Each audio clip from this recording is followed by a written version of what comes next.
Olá pessoal, tudo bem?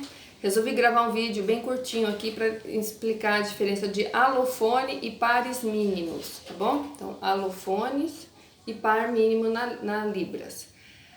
Bom, existem duas diferenças básicas. Alofone é análise de apenas um sinal dos parâmetros, dos 4 grupos de parâmetros: configuração de mão, orientação da palma, ponto de articulação e movimento. É a análise dos 4 parâmetros de apenas um sinal e não muda o significado do sinal, tá? O sinal continua com o mesmo significado apesar de uma mudança num dos 4 grupos dos parâmetros. Par mínimo precisa estar envolvido 2 sinais, por isso chama pares mínimos. Precisa de 2 sinais, tá? Em que a mudança de um parâmetro dos 4 grupos, de um desses 2 sinais, muda totalmente o significado do sinal, tá? Então, você pega um sinal, avalia os 4 parâmetros. Se tiver uma mudança num desses parâmetros e mudar o significado do sinal, é par mínimo. Se nesses 4 grupos de parâmetros, um desses parâmetros a gente mudar ele, mas não mudar o significado do sinal, ele é um alofone. Não mudou o significado do sinal, apesar do sinal ser feito de forma diferente, alofone.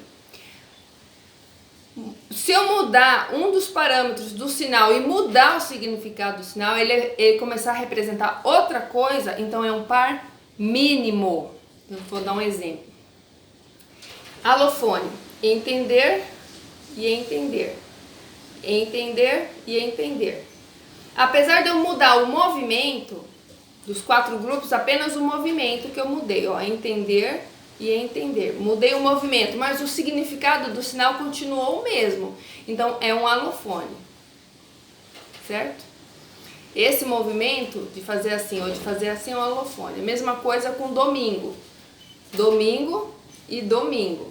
Então eu uso essa configuração de mão e essa para fazer o sinal de domingo. Apesar de eu mudar o grupo da configuração de mão, o significado continuou o mesmo, alofone. Mas se eu mudo um grupo e mudo o significado do sinal, então é um par mínimo. Por exemplo, sábado ou laranja. Se eu mudar o grupo do ponto de articulação e fizer na testa, mudou o significado do sinal. Isso aqui não é mais sábado e laranja, é aprender. Então mudou o significado do sinal. Então é um par mínimo, porque mudou o significado do sinal. Quando não muda, domingo. Domingo. Entender. Entender. Alofone. Mudou o significado do sinal, par mínimo. Espero que vocês tenham entendido.